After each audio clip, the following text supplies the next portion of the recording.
Aquele que quiser vir após mim, a si mesmo se negue, tome a sua cruz e siga-me. Este é o nosso tema, essa é a nossa reflexão sobre a cruz de Cristo, a mensagem da cruz. O que significa a cruz de Cristo para você, querido, querida? Você compreende realmente a mensagem da cruz? Ela ocupa seu pensamento em alguma parte do seu dia? Este é o grande assunto. É interessante que a sombra da cruz estendeu-se do Éden, lá perdido, desde o Éden ao Calvário.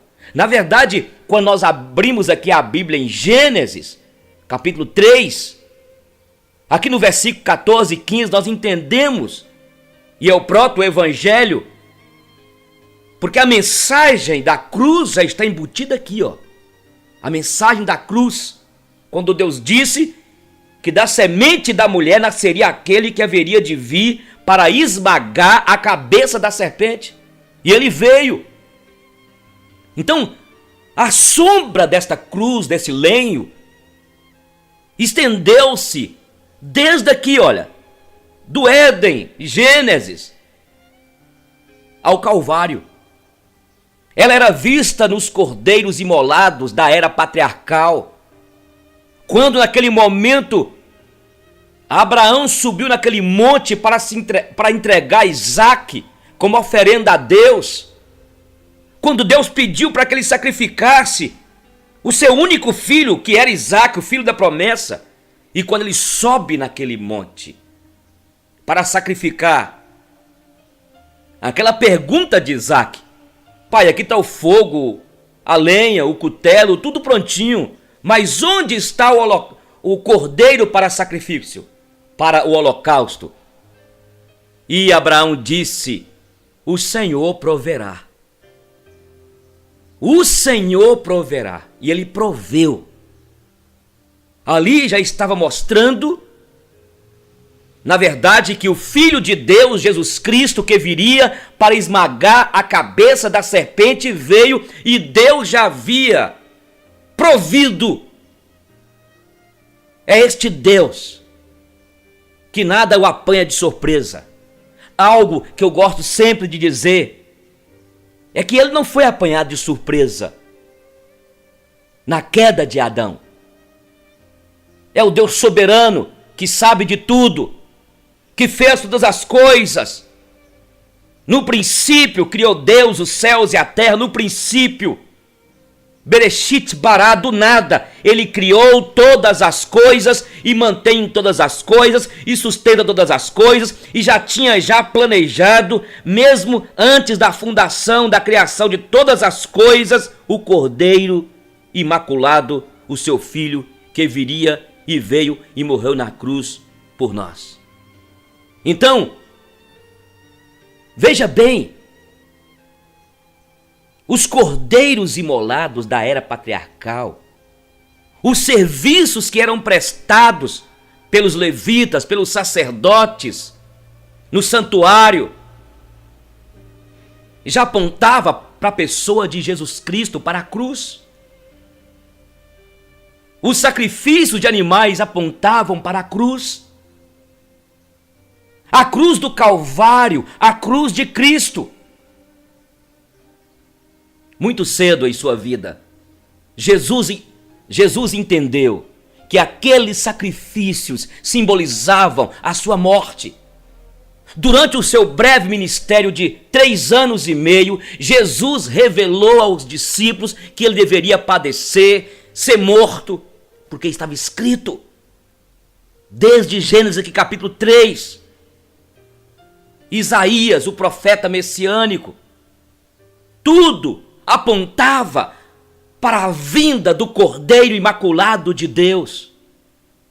Toda a obra que Cristo fez, ensinando e curando, ele fez com a consciência de que viera ao mundo para o supremo fim de morrer pelos eleitos, por aqueles que Deus, desde antes da fundação do mundo, escolheu, eu e você. Entende? Ele fez com a consciência de que viera ao mundo para morrer pela humanidade.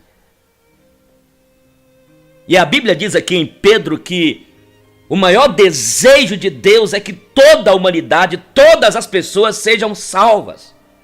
Por isso que precisamos pregar o evangelho da cruz. Loucura, estupidez. Coube a Deus salvar-nos por essa loucura da pregação da cruz. E só há um jeito do homem ser salvo, é através da cruz de Cristo. É entregando-se a Cristo como único e suficiente Salvador. E isso é graça. Isso não vem de mim, não vem de você. A Bíblia diz aqui em Efésios capítulo 2 que nós somos salvos pela graça. Isso é dom de Deus. Não vem de obras, para que ninguém bata no peito com jactância, se gloriando. É através da graça. E quando chegou por fim a grande hora, Jesus se dirigiu para Jerusalém. Come a Páscoa com seus discípulos, instituiu a Santa Ceia. Ele discorreu sobre importantes temas com seus discípulos. Entra no horto do Getsêmani.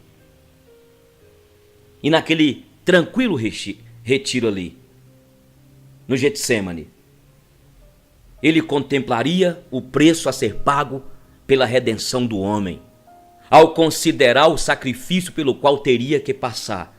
A sua humanidade como que recua diante de tremenda prova. A Bíblia declara que 3 vezes Jesus rogou: meu Pai, se possível, passa de mim este cálice. Passa de mim este cálice.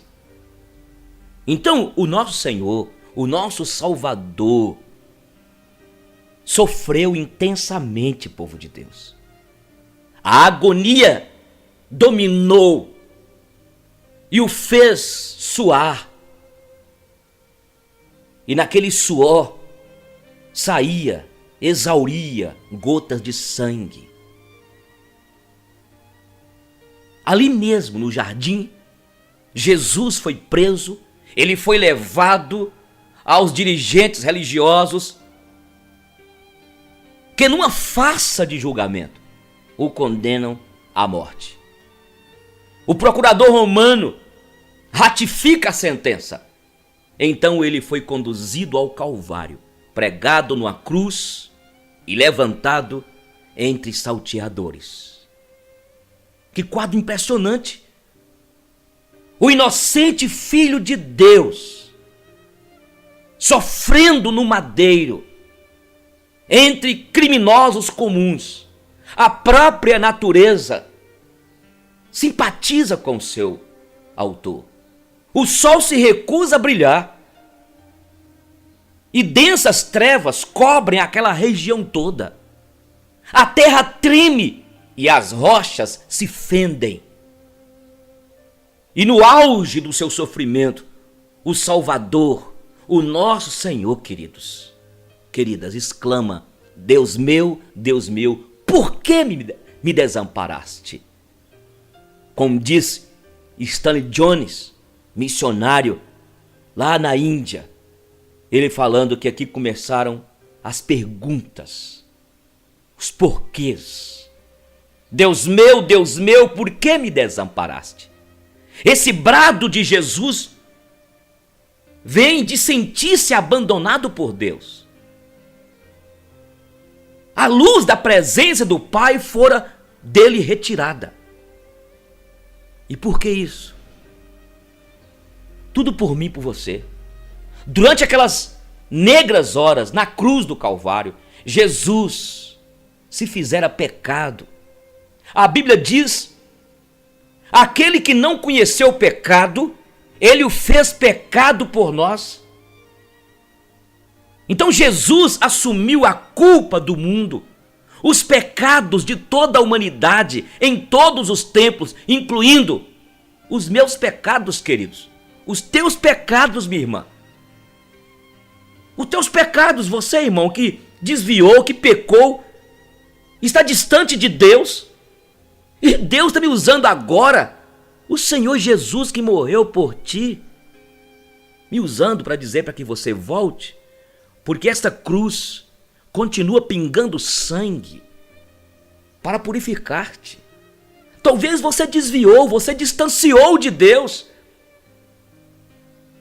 Olhe para a cruz, olhe para aquele monte do Calvário, olhe para a cruz do meio, ela continua derramando, pingando sangue. Quando João escreve aqui, na sua primeira carta, capítulo 2, ele diz: filhinhos, eu vos escrevi para que não pequeis, mas se todavia alguém pecar, temos um advogado junto ao Pai, Jesus Cristo justo, ele é a propiciação pelos nossos pecados. Olha, talvez você pecou e tenha pensado que Deus te abandonou por causa disso.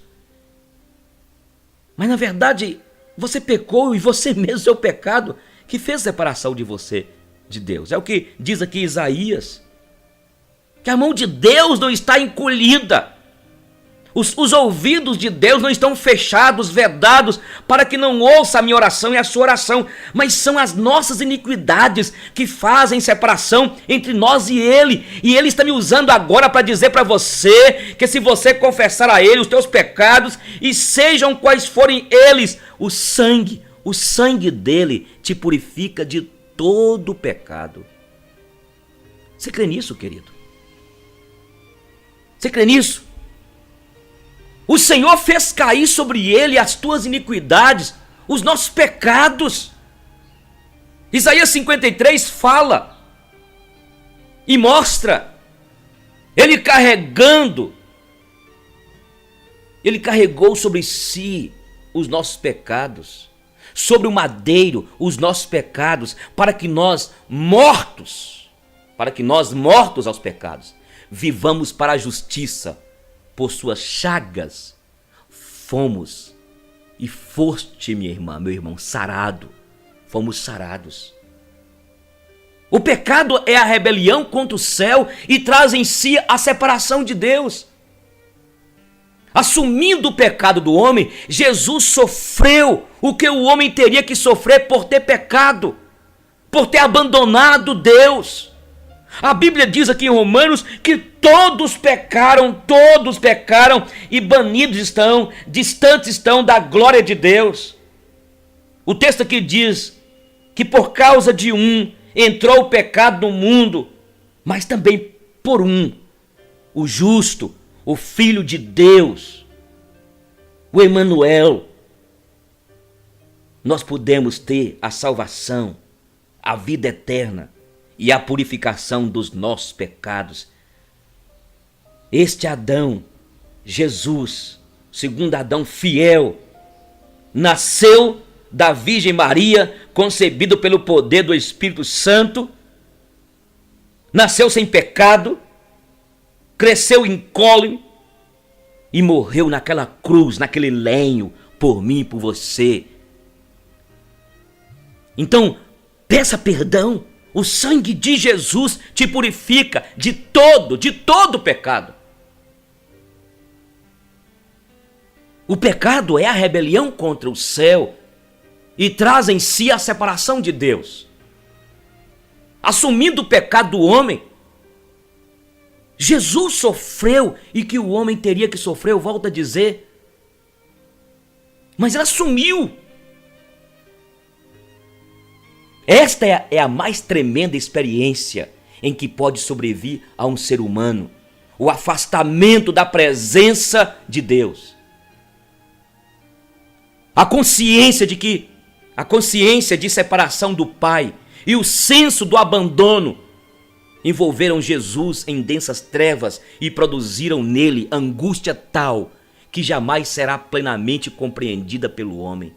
Essa dor moral em muito excediu o seu sofrimento físico e provocou a morte de Jesus em poucas horas. Ele morreu de coração quebrantado.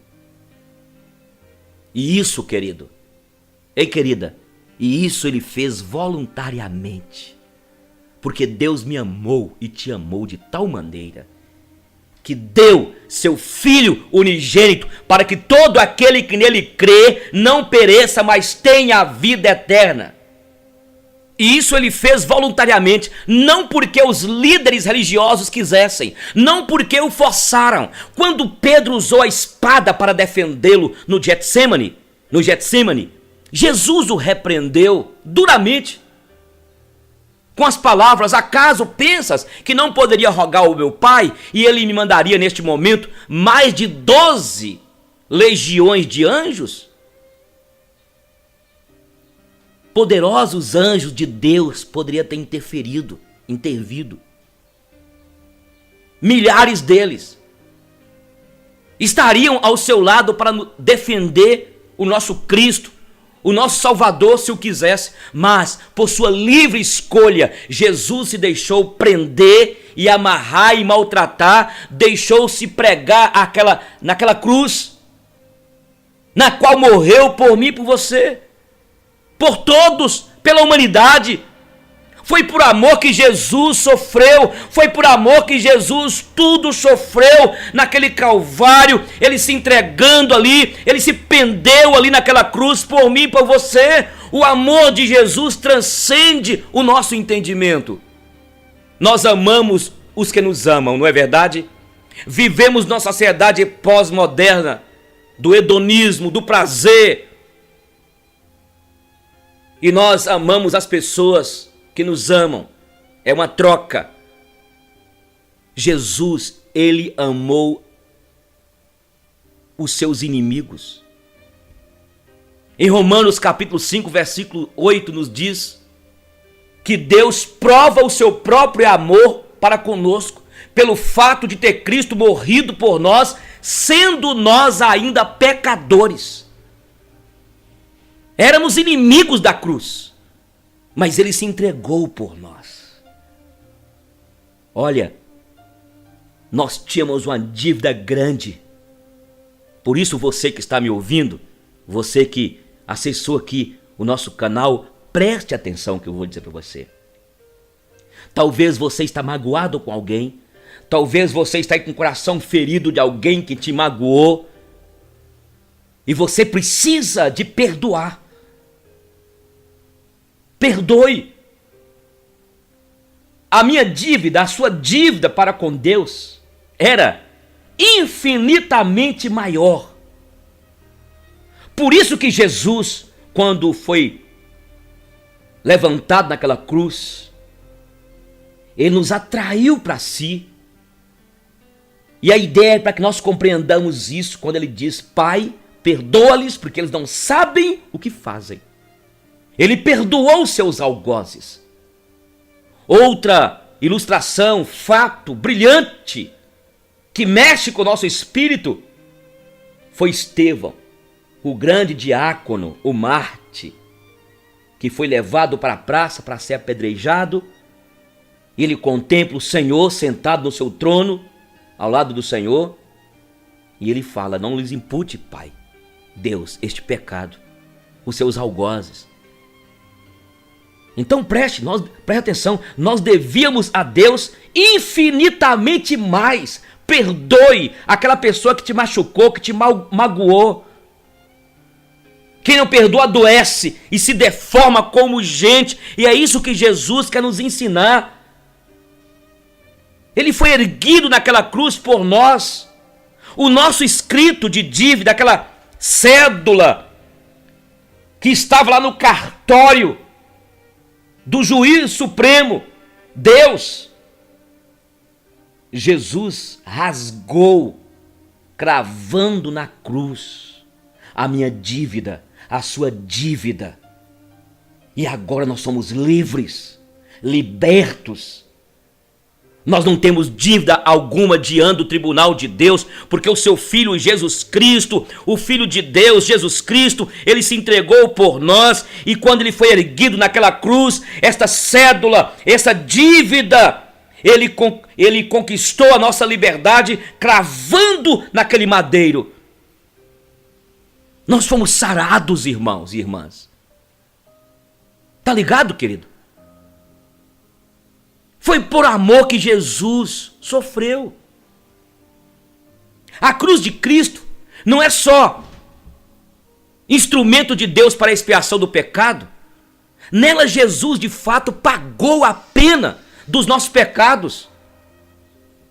E se aceitarmos o que ele fez, se o aceitarmos como Salvador pessoal, Deus considera expiada a nossa culpa e nos perdoa e nos salva. Esse é o momento, você que está no seu carro, você que está aí na sua casa, no escritório, entender, e quem sabe este momento que Deus está me usando, porque você é o escolhido dele, eleito dele, e este é o momento de você se entregar a Cristo como seu Salvador. A cruz é mais que isso. Ela é o supremo argumento de Deus para que confiemos nele e para que voltemos a ele, pois é o monumento do amor divino, um amor inigualável. Não é esta a realidade humana deste amor aí, de filmes. Eros, é o amor ágape, é o amor de Deus. E talvez você está aí uma pessoa revoltada, uma pessoa machucada por dentro, uma pessoa que está totalmente cheia de arranhuras na alma. Então Jesus Cristo morreu naquela cruz para que você receba o seu amor. Eu gosto desse texto de João quando ele diz: quando eu for levantado naquele madeiro, atrairei todos a mim mesmo. É o amor de Deus que te leva você a perdoar quem te feriu. É o amor de Deus que leva você a amar os seus inimigos, orar por aqueles que te perseguem, a estender a mão àqueles que não merecem. É este amor que nos leva a tratar o mal com o bem.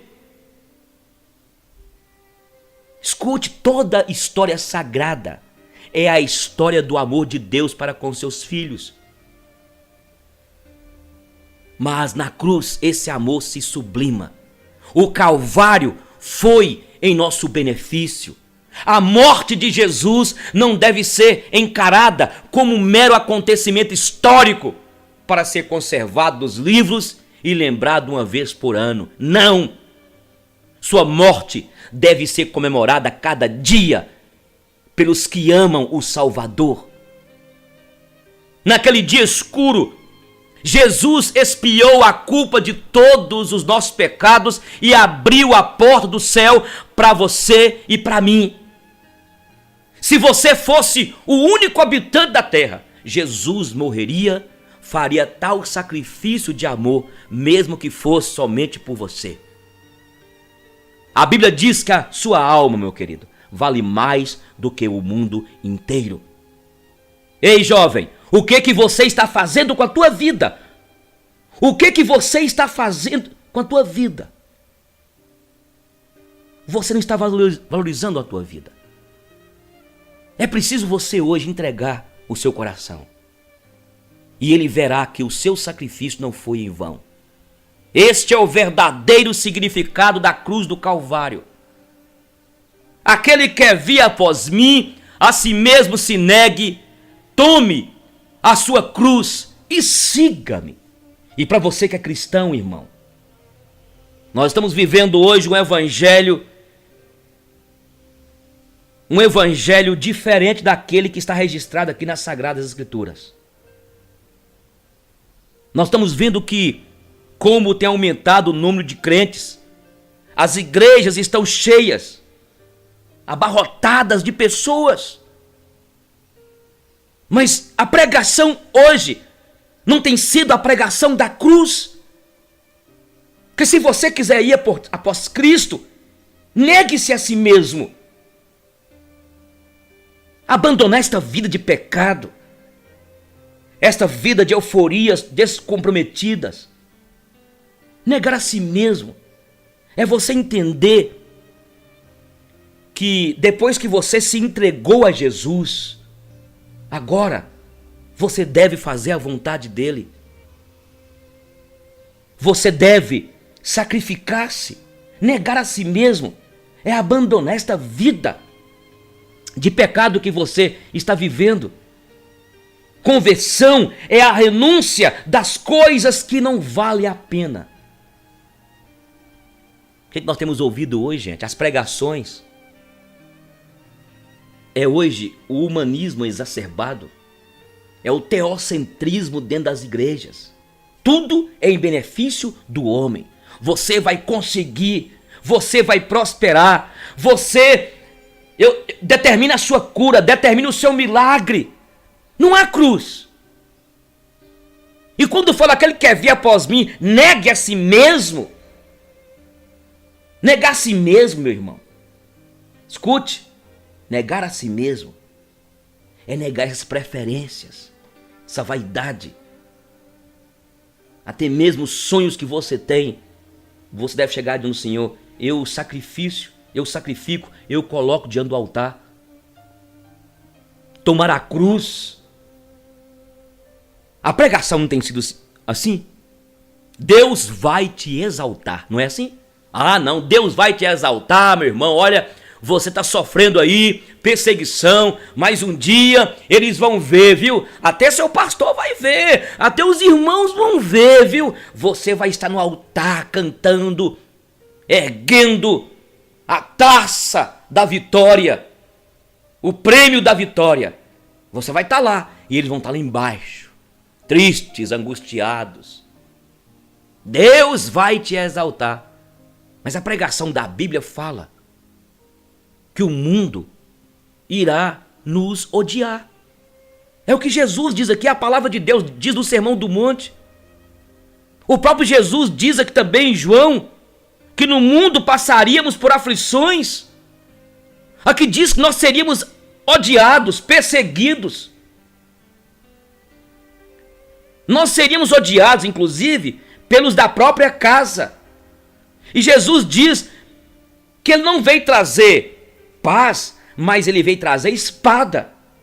Filho contra pai, nora contra sogra, genro contra sogra. Os inimigos seriam da própria casa. Então a pregação de hoje é uma pregação, você vai conseguir, você vai ser exaltado. Mas a pregação da Bíblia diz que o mundo iria nos odiar.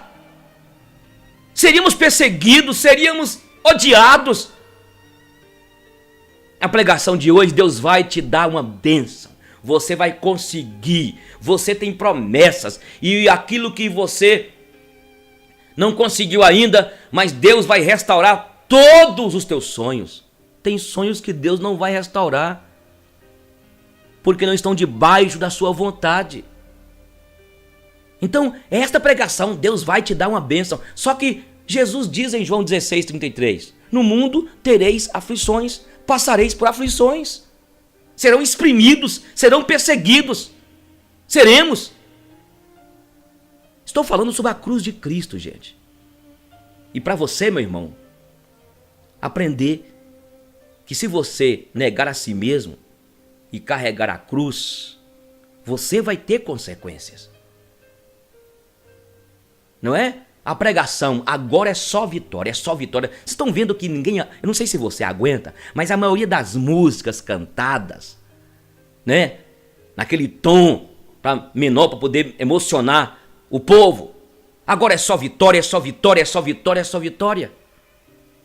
Mas pelo contrário, a pregação da Bíblia fala que tem momentos que não é vitória, é derrota. E a derrota para o crente é uma vitória. Porque em meio às perseguições, às injúrias, em meio às lutas, às dificuldades, é aí que Deus está usando tudo isso para nos burilar, para nos lapidar. É o que a Bíblia diz aqui em Romanos 8:28, que todas as coisas cooperam para o bem daqueles que amam a Deus, daqueles que são chamados segundo o propósito de Deus. E quando Deus chama para o seu propósito, tem momentos que não vai ter vitória, vai ter derrota, vai ter luta, vai ter perseguição, vai ter injúria.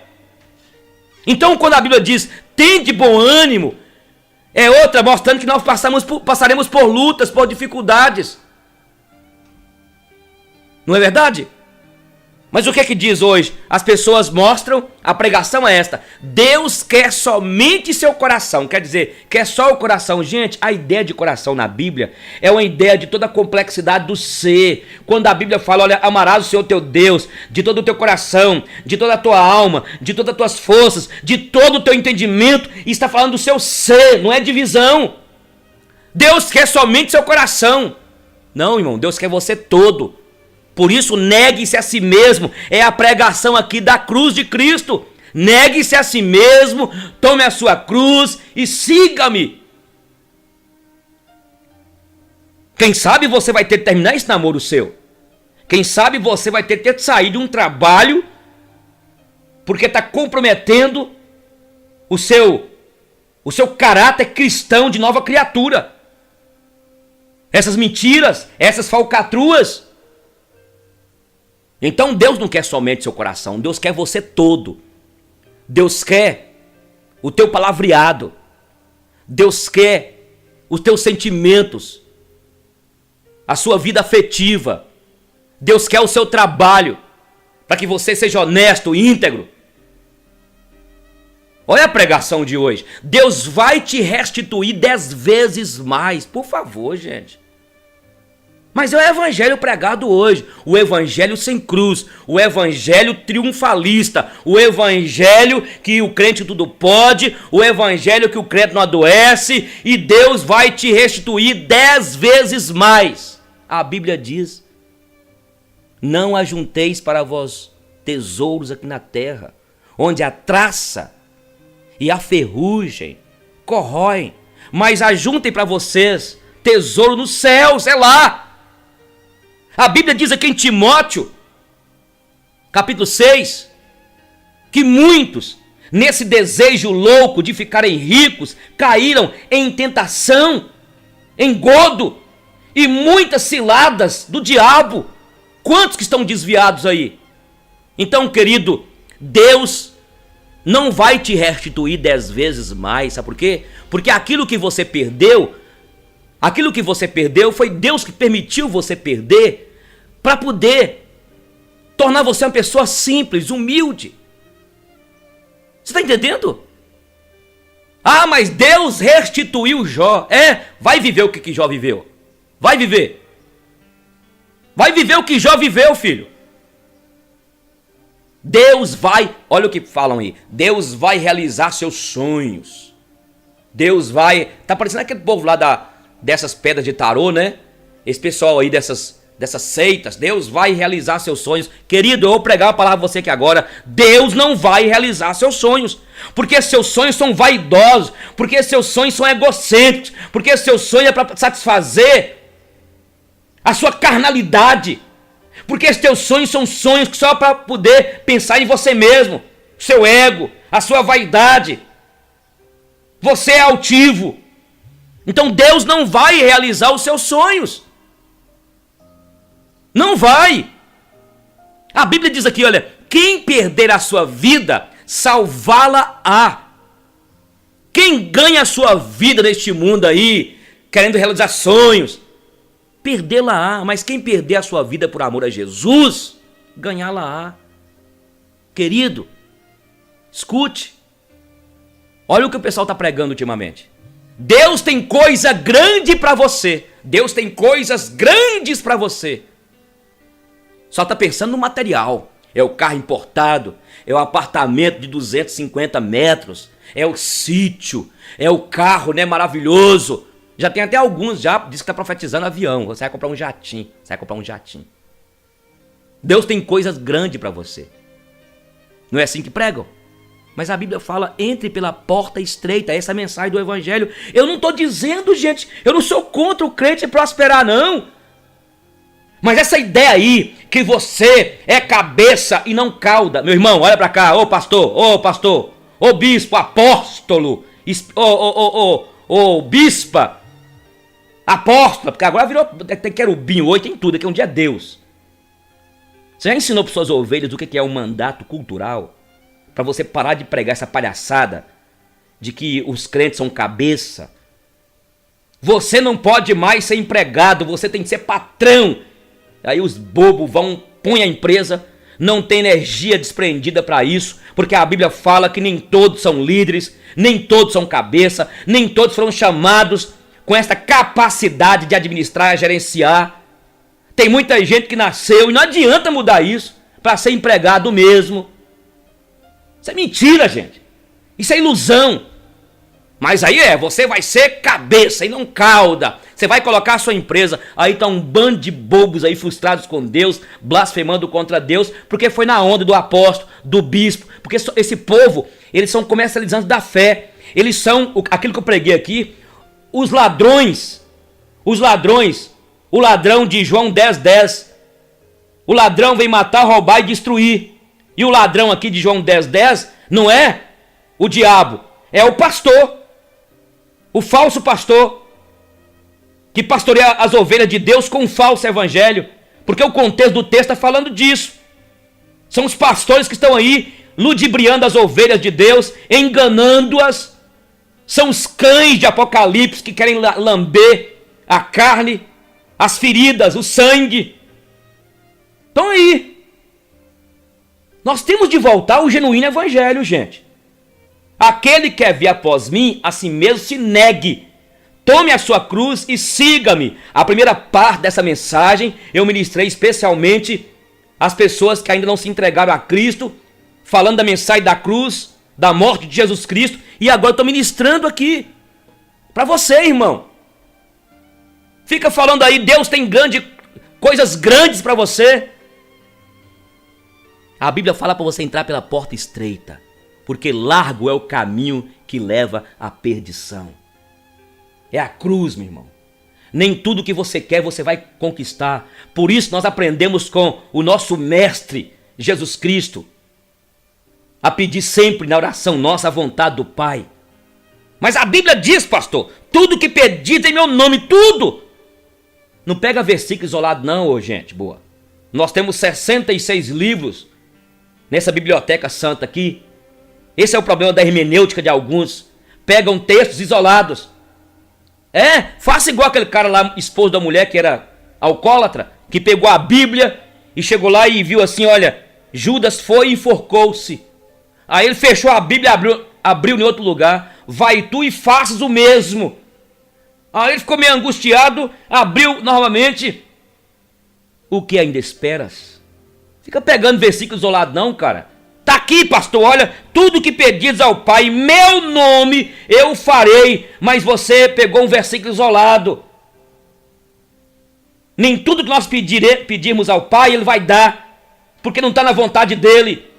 Porque Ele conhece a nossa limitação, a nossa vaidade, o nosso orgulho, o egocentrismo que domina nossa alma. Mas você já viu aquela palavra que o melhor de Deus ainda está por vir? Tem até uma música. Gente, o melhor de Deus já veio, Jesus. Foi o melhor que Ele tinha. O Filho unigênito. Jesus Cristo, o Filho dele, veio morrer por nós. O melhor dele já veio. É verdade que Ele tem os seus planos? A Bíblia fala para nós tomarmos a cruz. Mas o que estão dizendo aí? Nesse evangelho ufanista. Decrete, ordene, determine. Decrete, ordene, determine. Isso não faz parte da mensagem da cruz. A Bíblia fala vigiai e orai, para que não entreis em tentação. Vigia, meu irmão. Vigie. Nem tudo aquilo que você quer é aquilo que foi estabelecido a vontade de Deus para a tua vida.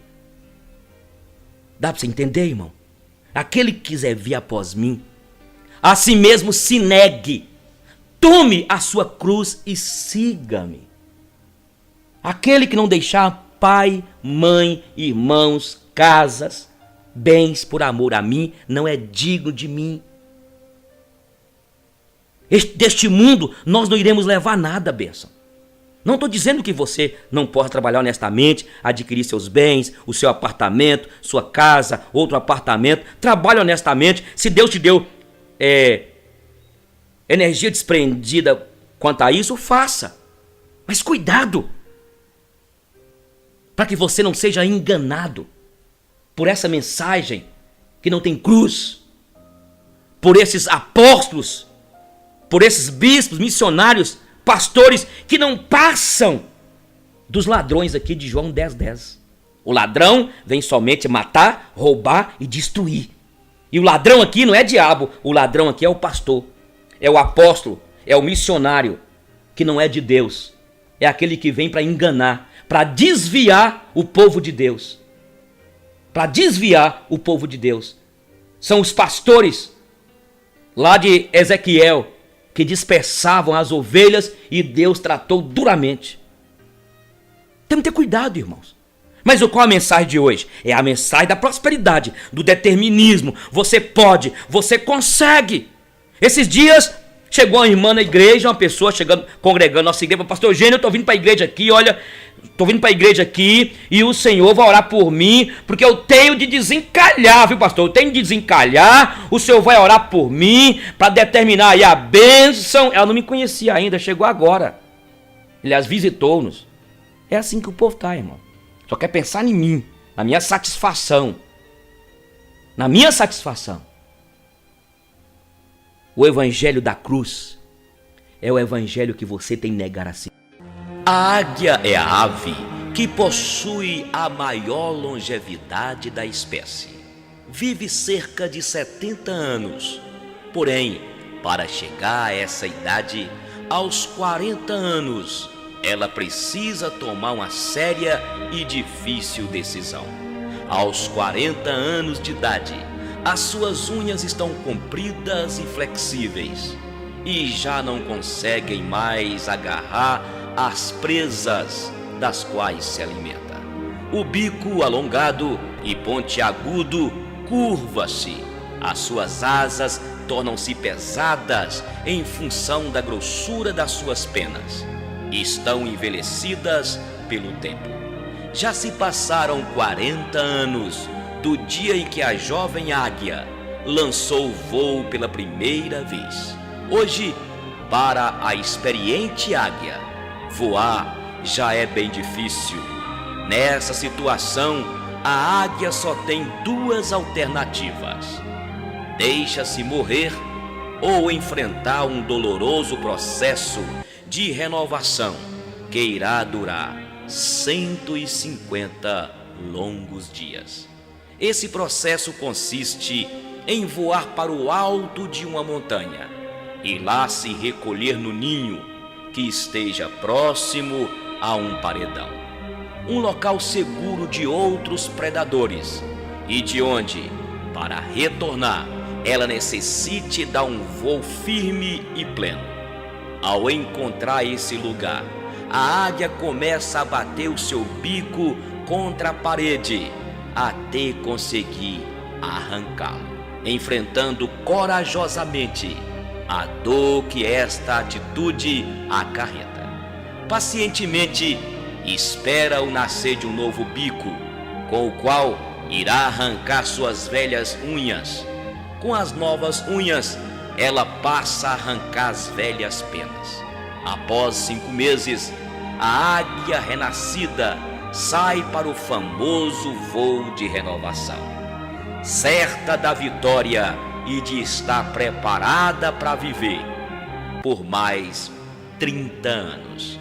Muitas vezes, nas nossas vidas, temos que parar e refletir por algum tempo e dar início a um processo de renovação. Devemos nos desprender dos preconceitos, dos maus costumes, de tudo aquilo que não é mais útil ou importante, para continuarmos a voar um voo de vitória. Somente quando livres das barreiras e dos pesos do passado, poderemos aproveitar o resultado valioso que uma renovação sempre traz. Destrua o bico do ressentimento, Arranque as unhas do medo, retire as velhas penas das suas asas, permitindo fluir de novos pensamentos. Alcance um lindo voo, o voo para uma nova vida de sonhos e realizações.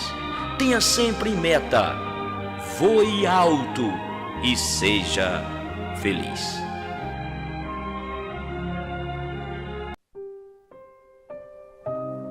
Certa vez, um navio partindo de Lisboa para o Brasil foi pego por uma tempestade. Por mais experientes que os marinheiros fossem, não puderam conter os danos da tempestade no navio.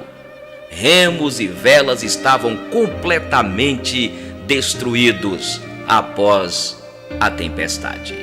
E agora eles não conseguiam mover-se para chegar ao destino deles. Passaram-se vários dias e após isso, um navio cargueiro encontrou o navio que estava à deriva.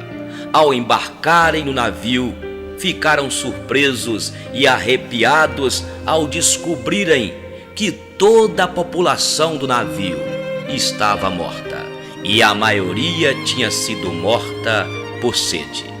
O comandante do navio cargueiro olhou naquele horizonte infinito de água salgada e exclamou: tanta água ao redor deles, porém imprópria para beber e matar a sede.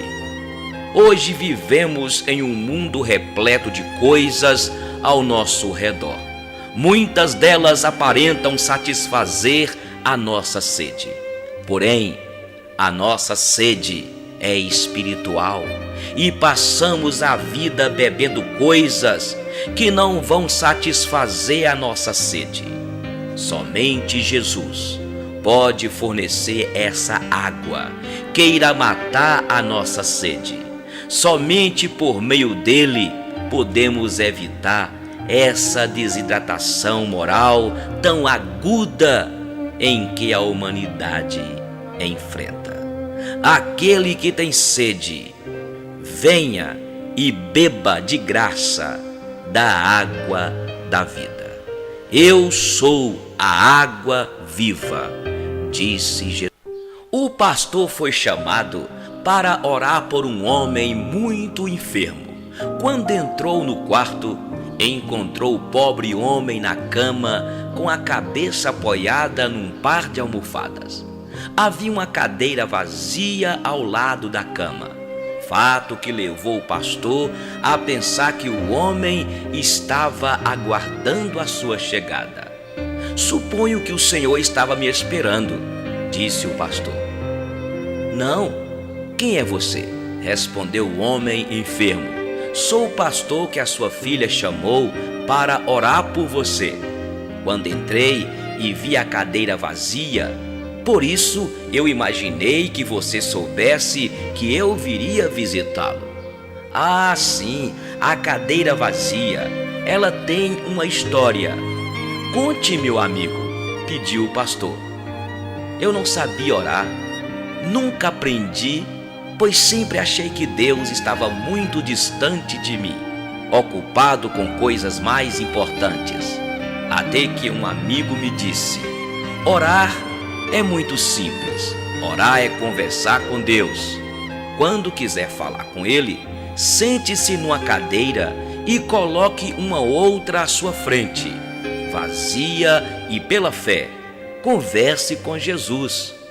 Gostei da ideia e desde então tenho conversado com Ele durante umas 2 horas diárias, sempre cuidando para ninguém ver, especialmente a minha filha, se não me internam no manicômio, disse ele com um largo sorriso. O pastor gostou do jeito dele e conversaram um bom tempo.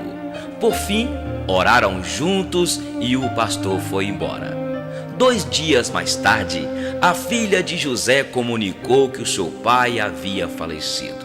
Ele morreu em paz? Perguntou o pastor. Sim, pastor, eu creio que sim. Creio que ele partiu em paz. Pouco antes de falecer, ele me disse que amava muito e me deu um beijo. Tive que deixá-lo por alguns minutos e assim que voltei ao quarto, ele já havia partido. Só uma coisa me intrigou, pastor. O que foi, minha irmã? Perguntou o pastor. Sabe aquela cadeira que tinha ao lado da cama dele? Ele arrastou para bem perto da cama e morreu com a cabeça encostada nela. Louve a Deus por isso, minha irmã. Por quê, pastor? Porque ele morreu no colo de Jesus. Máscaras, livre-se delas. Cada vez que ponho uma máscara para esconder minha realidade, fingindo ser o que não sou, faço para atrair o outro e logo descubro que só atraio a outros mascarados, distanciando-me dos outros devido a um estorvo, a máscara.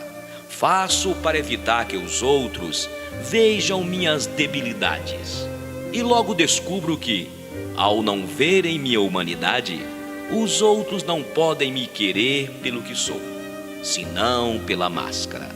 Faço para preservar minhas amizades e logo descubro que, quando perco um amigo, por ter sido autêntico, realmente não era meu amigo, e sim amigo da máscara.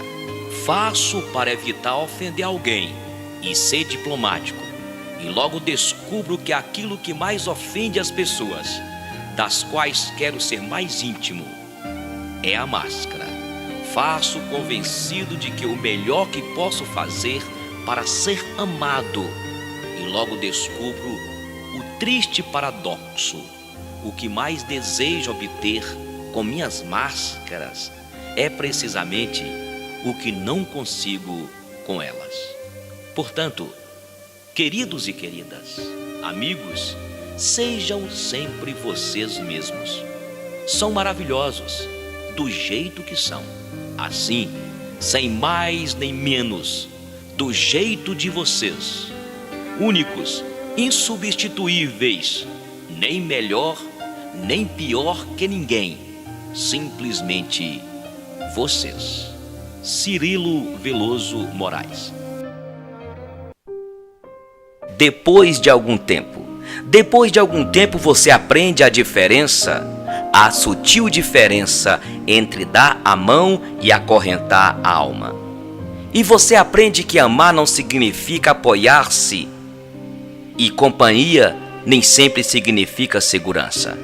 E começa a aprender que beijos não são contratos, e que presentes não são promessas. E começa a aceitar suas derrotas com a cabeça erguida e os olhos adiante, com graça de um adulto e não a tristeza de uma criança. E aprende a construir todas as suas estradas no hoje, porque o terreno do amanhã é incerto demais para os planos, e o futuro tem o costume de cair meio em vão.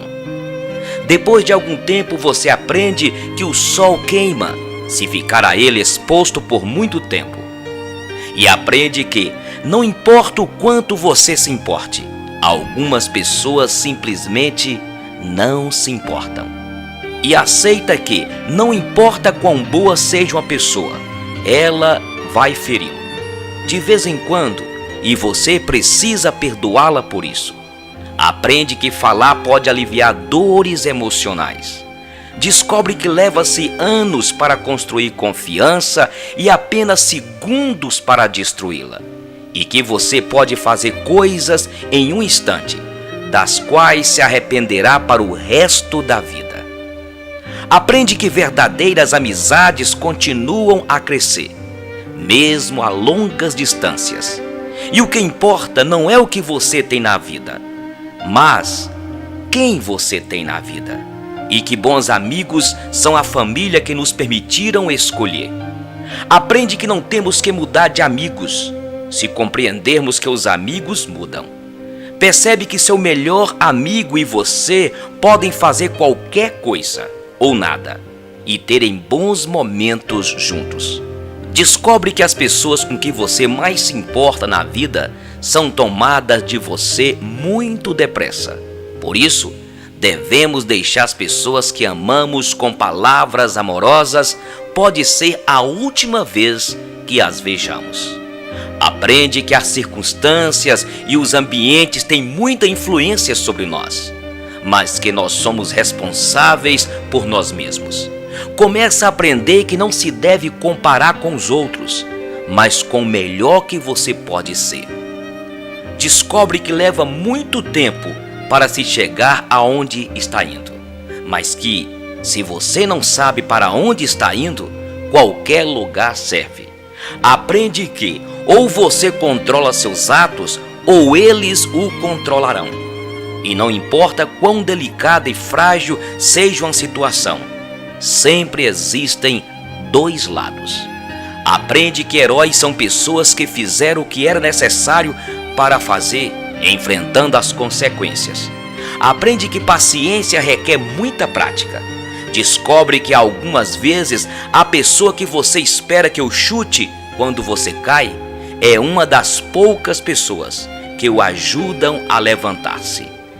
Aprende que maturidade tem mais a ver com os tipos de experiências que você teve e o que se aprendeu com elas do que quantos aniversários você celebrou. Aprende que há mais de seus pais em você do que você supunha. Aprende que nunca se deve dizer a uma criança que sonhos são bobagens. Poucas coisas são tão humilhantes e seria uma tragédia se ela acreditasse nisso. Aprende que quando está com raiva, tem direito de estar com raiva, mas isso não lhe dá o direito de ser cruel.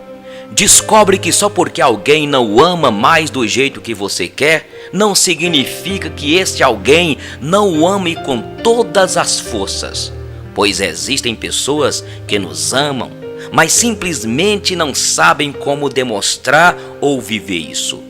Aprende que nem sempre é suficiente ser perdoado por alguém e que algumas vezes você tem que aprender a perdoar a si mesmo.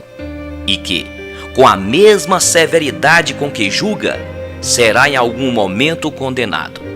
Aprende que não importa em quantos pedaços seu coração foi partido, o mundo não para que você junte seus cacos. Aprende que o tempo não é algo que se possa voltar para trás. Portanto, plante seu jardim e decore sua alma, ao invés de esperar que alguém lhe traga flores. E você aprende realmente que pode suportar, que realmente é forte e que pode ir mais longe, depois de pensar que não pode mais, e que realmente a vida tem valor diante da vida.